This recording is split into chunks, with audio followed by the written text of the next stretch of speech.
This video is brought to you by patreon.com/worsttake. Get access to exclusive live streams and Discord servers, on-screen shoutouts, and early access to some videos when you join now. Help make sure that we can continue to make content like this by supporting the Patreon. Links are in the description down below.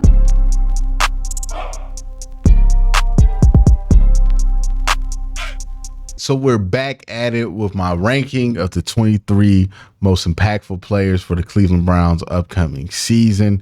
And number 23 for me is going to be Jordan Hicks, the linebacker that the Browns signed formerly of the Minnesota Vikings. Now, Jordan Hicks is a interesting figure in the upcoming picture of the Browns 2024 season, mainly because he is one of the least spoken about changes that the Browns have made to the defense. Like, Jordan Hicks is going to start. This is the one starter that they have added to the rotation on both sides. Well, no, Jerry Jeudy was a starter. So this is the one starter that they've added to the defensive side of the rotation at the very least. And you would think with that being the case that people would talk about this a little bit more, but that really hasn't been the case. So one, who is Jordan Hicks?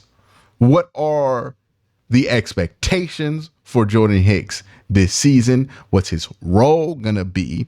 And where do I worry about Jordan Hicks when it comes to his ability to fulfill that role? And what do I think ultimately of Jordan Hicks in the role that he's likely going to be asked to play? So those are all things we're going to talk about. First, let's talk about Jordan Hicks. As we talk about with Pro Football Focus grades, they're a great jumping off point, but they're not a great place to make an entire determination about a player. But we'll go through with that context, talking about Jordan Hicks' PFF grades. He has a 74.6 overall, which is higher than both Sione Takitaki and Anthony Walker. Had a 74.2 run grade, which is higher than Sione Takitaki and Anthony Walker. A 64.2 pass rush grade, which is higher than Sione Takitaki and Anthony Walker. And a 70.2 coverage grade, which is only lower than Anthony Walker, who I believe had a 75 grade at that spot. So if you just look at the PFF grades, this seems like a big upgrade over those two linebackers. I'm not as sold that this is a huge upgrade over both those linebackers, but I'll get into why that is the case a little bit later. Let's talk about where Jordan Hicks usually plays and what his snap rotation usually looks like. Last year, he had about 489 pass snaps. It's about 38 a game. He played in 13 games last season. 324 run snaps, so 25 a game. In more specific situations, he pass rushed about 9 times a game last year. Defensive line, he would take about 9 snaps there, which lines up perfectly with his pass rush snaps. He would be in the box about 51 snaps a game, and he would be in the slot to cover somebody about 2 times a game. And that's kind of the picture of where he lines up. Mainly a box linebacker who can also flex down and do a little edge rushing. So I think he's going to kind of fulfill what Anthony Walker was bringing to the table. Somebody who can play that Mike linebacker position while also being able to be a little useful as a edge rusher. And I think in that role, if we're just talking about him exclusively replacing the role of just Anthony Walker last year, I think he will be more successful than Anthony Walker in that role. But I don't think that's one-to-one the translation that they're hoping him to make, because Sione Takitaki also played a significant role at the linebacker position for the Cleveland Browns, and he walked too in free agency. So you have to look at Jordan Hicks as not just replacing the bulk of what Anthony Walker brought to this team, but also the bulk of what Sione Takitaki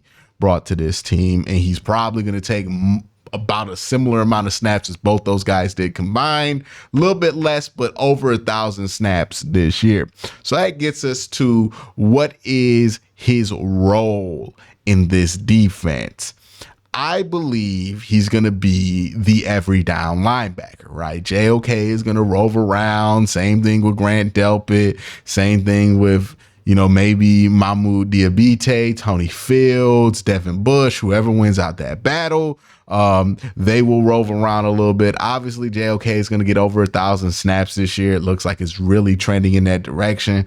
Same thing with Jordan Hicks, but Jordan Hicks will be the cleanup guy is what I want to call him. And he will do some pass rushing. I think you can expect him to be on that line of scrimmage 5 to 9 times a game for sure, similar to what he did in Minnesota. I think they're going to use him to do some of those Sam linebacker responsibilities that were mainly filled up last year, interestingly enough, by Anthony Walker and not Sione Takitaki, who used to be an edge rusher. Maybe Nathaniel Watson takes some of those snaps from him as the season goes on. He's going to be on the line of scrimmage. He's going to be in the box. He's going to be asked to play Mike linebacker. I think they're really going to ask JOK to cover more too this year. I think that's going to be a huge part of what they're going to ask from him. Also, the Browns could be interesting because Grant Delpit's not a linebacker, but he's kind of a linebacker. And they like to use their third safety on the field as a smaller linebacker, and Grant Delpit's kind of perfect for that role. So a lot of cover stuff gets handled by the safeties, even if it's a linebacker role. Technically, it will get done by the safeties, but more or less expect Jordan Hicks to be the Mike linebacker. He's probably going to get about 1,000 snaps, as I mentioned before, which leaves about 400 snaps for Mahmoud, Tony Fields, Nathaniel Watson, and Devin Bush to fight over camp, or somebody could get cut and claimed and that person ends up taking the role as well. The main thing I think the Browns want Jordan Hicks to do is cleanup. Grant Delpit and JOK are the fastest missiles on the market, right? They can blow something up at the fastest speeds you've ever seen on an NFL field. The issue with Grant Delpit and JOK is while they are the fastest missiles on the market, they sacrifice some accuracy to be that fast, right? Grant Delpit is high in his missed tackle percentage, especially in the run game. Same thing for JOK. They can get back there fast, but they're not always guaranteed to make the tackle. So what is critical that you have when you have guys like that is a cleanup guy, and that's Jordan Hicks. Jordan Hicks is going to be asked to be the cleanup guy. It's an interesting role to ask him specifically to fulfill, but that's the role that I believe they want him to fulfill. JOK is going to knock some guys and make some guys stumble or trip some guys up. Grant Delpit's going to do the same, but they're not going to necessarily be able to take him down. Can Jordan Hicks rally and wrap up? That's going to be the story of Jordan Hicks. Rally and wrap up. Your average depth of tackle probably going to be 4 yards, right? It was 3.8 last year. It's probably going to be somewhere similar to that as well.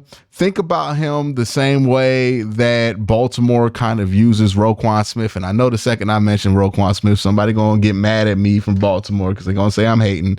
I'm just literally telling the truth about how Roquan Smith is used in that defense. Roquan Smith is not asked to be the primary playmaker in that linebacking room. He is asked to be the occasional playmaker, right? Every once in a while, he'll make a play. Every once in a while, he'll line up on the defensive line and get a sack or something like that. But most of the time, Roquan Smith is asked to wrap up and rally, which is why his most impressive stat that people like to point out is his tackle numbers, even though his average depth of tackle is similar to Jordan Hicks at 3.8 yards. That's the role that they ask him to play.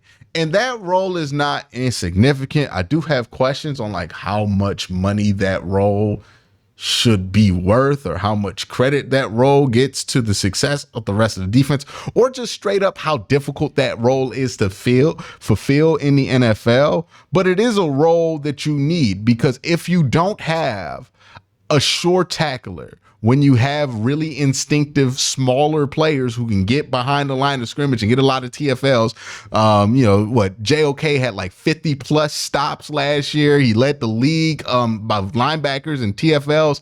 He is really, really useful. But the reason he can be that useful is last year they had two guys in Sione Takitaki and Anthony Walker who were pretty short tacklers in the run game, who could wrap up and clean up whenever JOK wasn't quite able to hit the target the way he wanted to. And if JOK and Grant Delpit can have that confidence, right, when they attack downhill, when they are being instinctive, that they have a bit of a safety net with a couple of linebackers or a couple of players in that secondary that can hold it down and be short tacklers behind them, they're going to be more effective, right? We saw this with JOK and his struggles in 2022 when the Browns did not have short tacklers behind him or short defensive linemen in front of him. It really affected his ability to play make. We saw this with Pat Queen before Roquan Smith arrived, right? Pat Queen would not be able to make as many plays as he did because he just did not trust that if he did make that play and missed, somebody would be there to clean it up. He was too afraid to let a big play happen. So that ended up making him less effective. It ended up making him look slow, like he was processing too much because he could not get the point to point without thinking about, oh man, am I going to mess up this coverage because I want to make this play and I can't trust nobody behind me? Roquan Smith comes there. He's the adult in the room. He stabilizes that linebacker room, and that allows Pat Queen to fly around the way he does with confidence and trust, because if Roquan is anything, he's going to be able to wrap and rally to the ball. That's what he does at the highest level. He is the best wrap and rally guy in the NFL. Jordan Hicks has to be a high-level wrap and rally guy, but this gets me to where I'm a little bit concerned. I think Jordan Hicks on paper should be able to do this. But last year, if you look at Jordan Hicks's numbers, especially in the run game, it doesn't necessarily point to me to somebody that screams like they're going to be able to be great in this role. Last year, Sione Takitaki versus the run had a missed tackle percentage of 2.7%. Anthony Walker had a missed tackle percentage of 6.1%. Jordan Hicks had an 11.8 missed tackle percentage in the run game last year. And what this means now that Sione Takitaki is on the Patriots and Anthony Walker is now on the Miami Dolphins is that all of the Browns' projected starters have posted in 2023 a plus 11% missed tackle percentage. That has to be a concern when you're as small as the Cleveland Browns are, not just that linebacker, but in general. And they're not a small team because their players aren't big. When I say small, I mean they play a lot of nickel sets. They don't play a ton of base defense. That means that they're going to have smaller units out there. So naturally, they're already easier to run against. What they rely on is speed to the ball and sure tackling. In the sure tackling part of that equation, I'm not 100% sure is there. You add this to the fact that the Browns also prioritize at the defensive tackle position guys who can pass rush over guys who are stout run defenders. The Browns don't really have a single stout run defending defensive tackle on the team. Myles Garrett is as close as they have, but no team in their right mind is going to consistently run at Myles Garrett. You hope Zadarius Smith can have a better season in the run game than he did last year, but outside of those two, you really don't have a ton of great run stuffers. This is why I'm a little concerned about this. Outside of Cincinnati, this division has committed to running the ball, right? Baltimore, they just signed Derrick Henry. Pittsburgh brought in Arthur Smith. You have to imagine they're going to try to run the ball with Arthur Smith. And if you're the Browns, you have to stop the run because that's how 90% of the teams that you face are going to try to attack you first. Now let's get to my conclusion. Now, again, that section might make it seem like I'm not a fan of Jordan Hicks or that I'm overall negative on Jordan Hicks. I'm not. The question that I ultimately have about the Browns defense is, how hard is that role to fill of the cleanup guy? Like, do you need a great player to play cleanup for your defense?